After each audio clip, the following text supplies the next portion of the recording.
May all beings be happy. May all beings be healthy.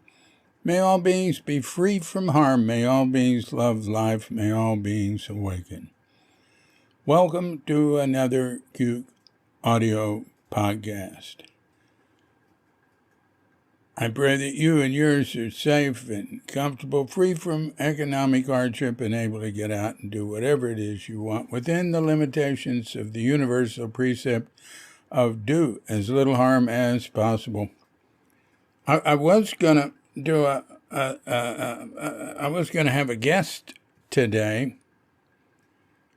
a Zen guest, a repeat. Tony Patchell, he did a Zen podcast.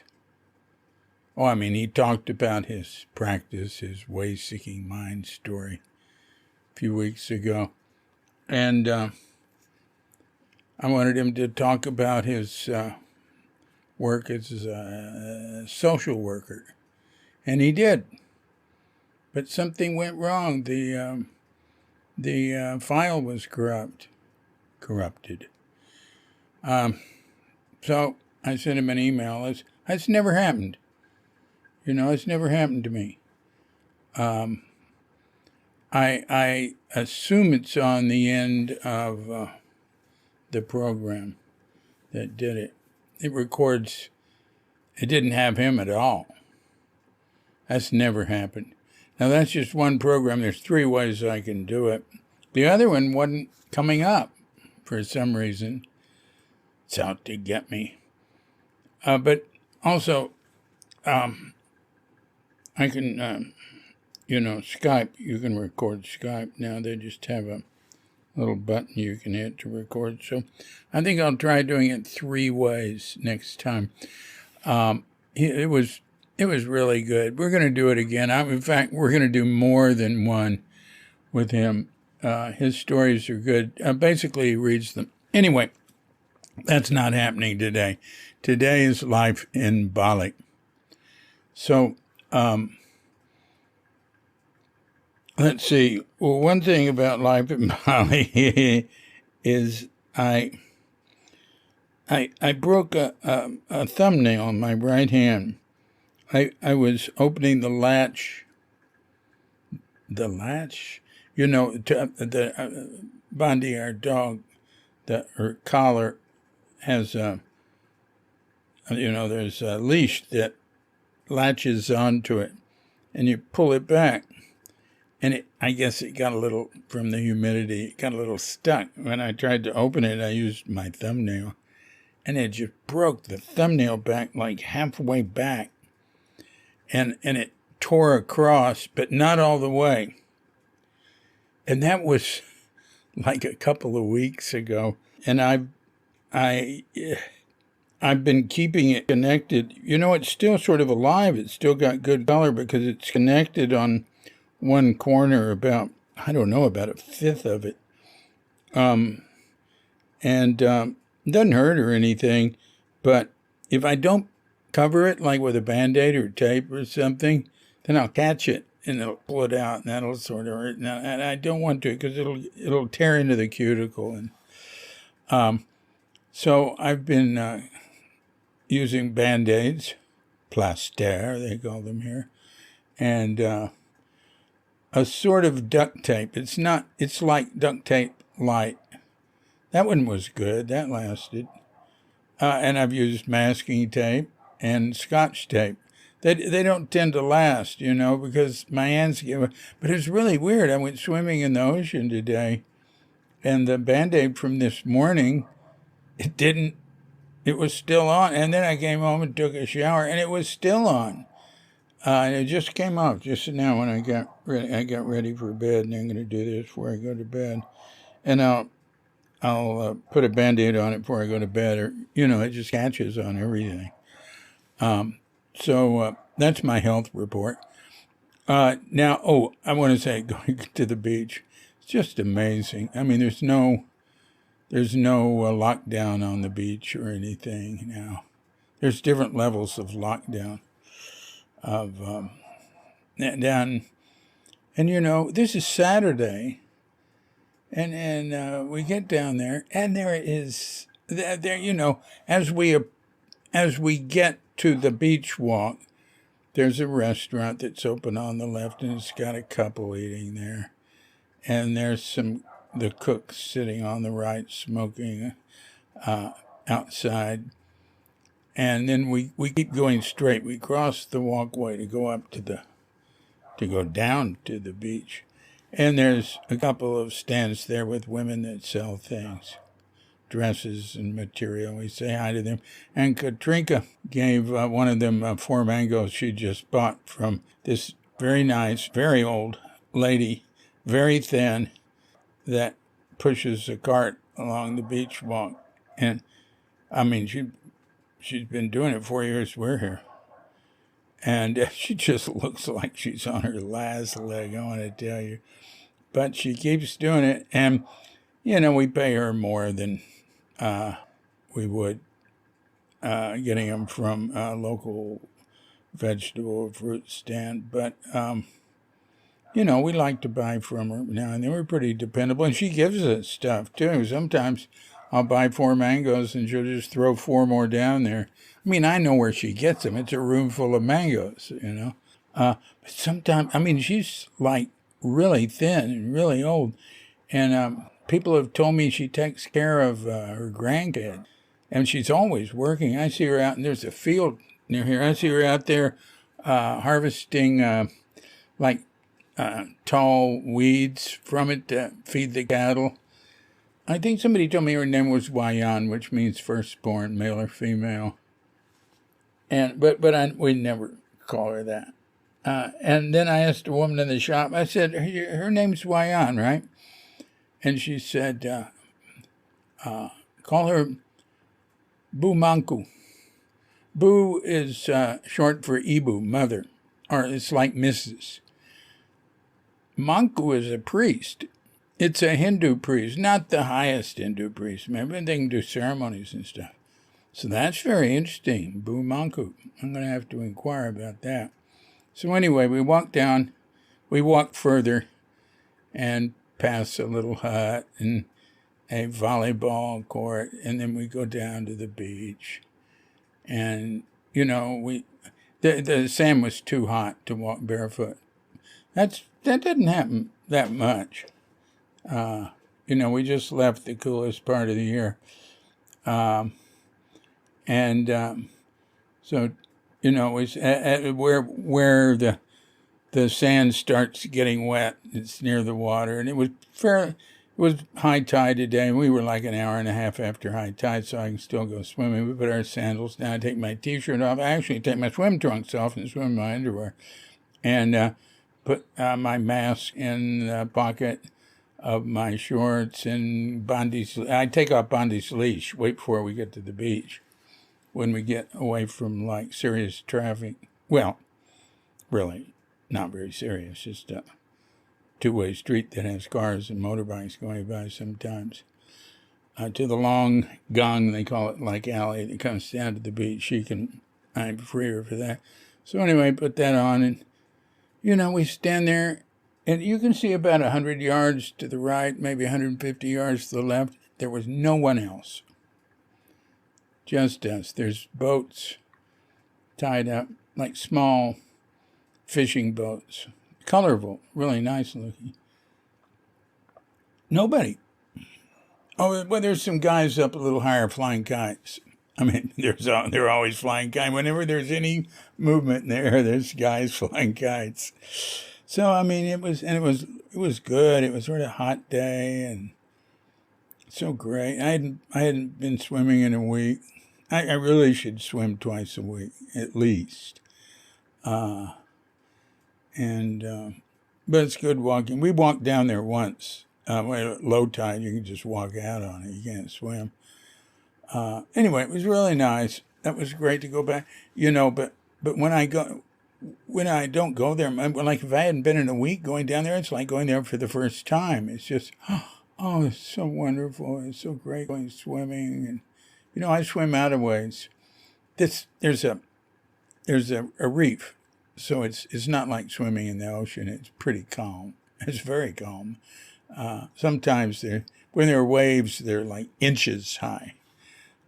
Well, you get a really high tide, it's coming in from the ocean. You can get some real waves there. But anyway, so, went swimming. And the tide, I like, because Katrinka just walks way down with the dogs after they've gone in and played in the water a little bit.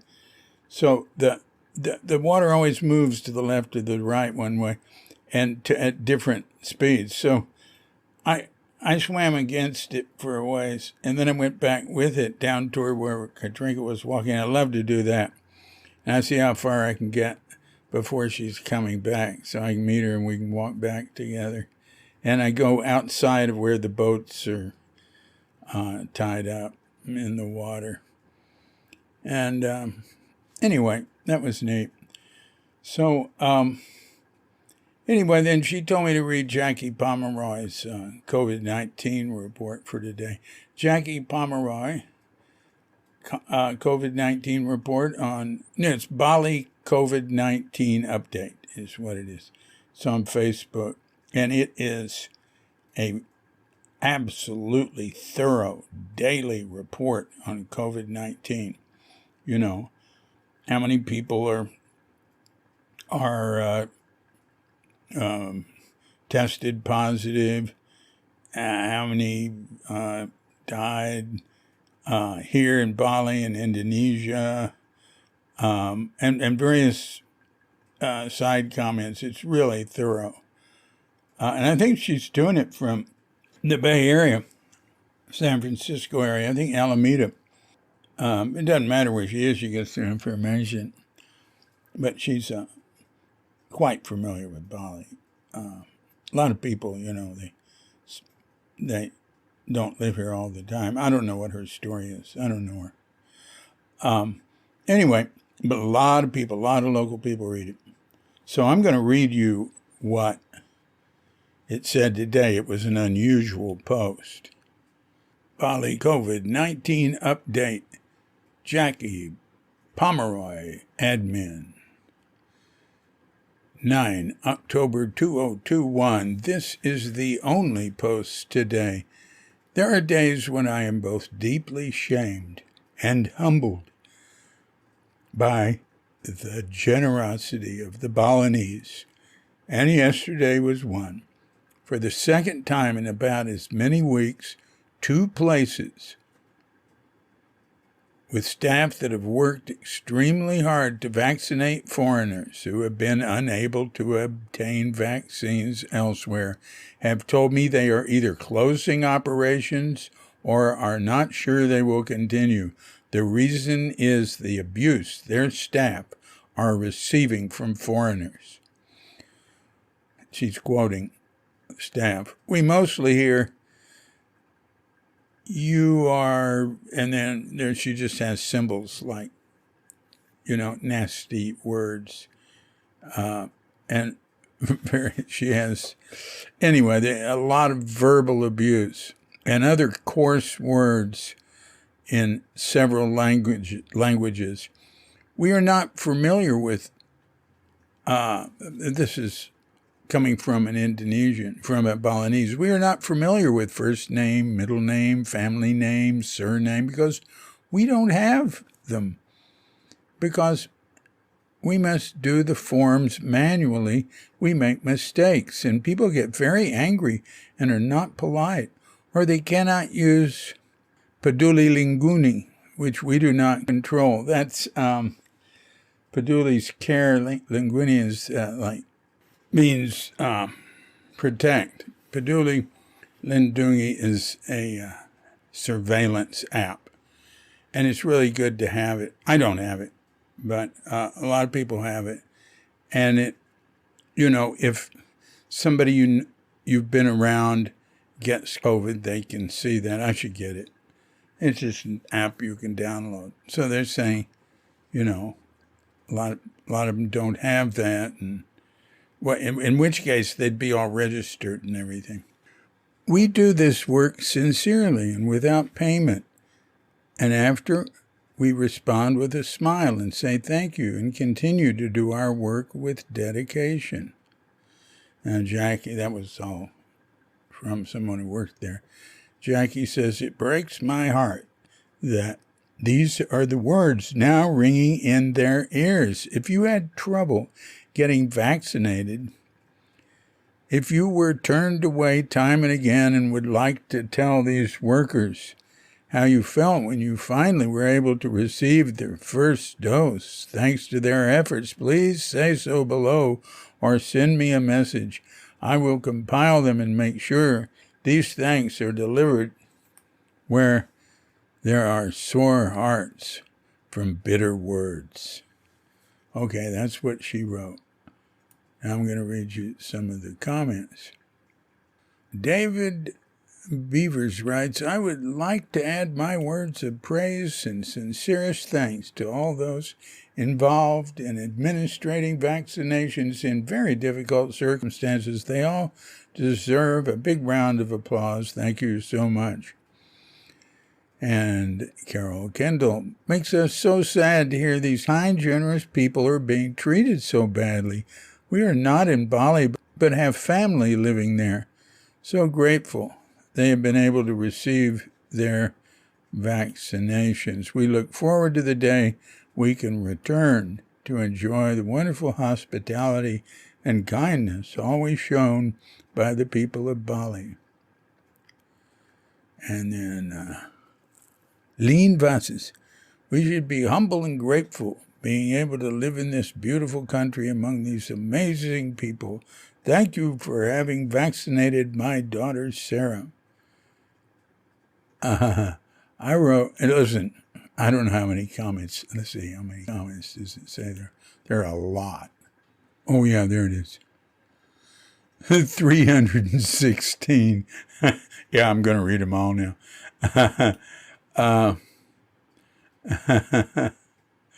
That's something. Here's the one I wrote. My wife and I were fortunate to get the fast-track vaccines. They were being given to people who live in the green zones. We got our first and second at the Bali Hyatt here in Sanur. There were hundreds of people who came, far more locals than foreigners.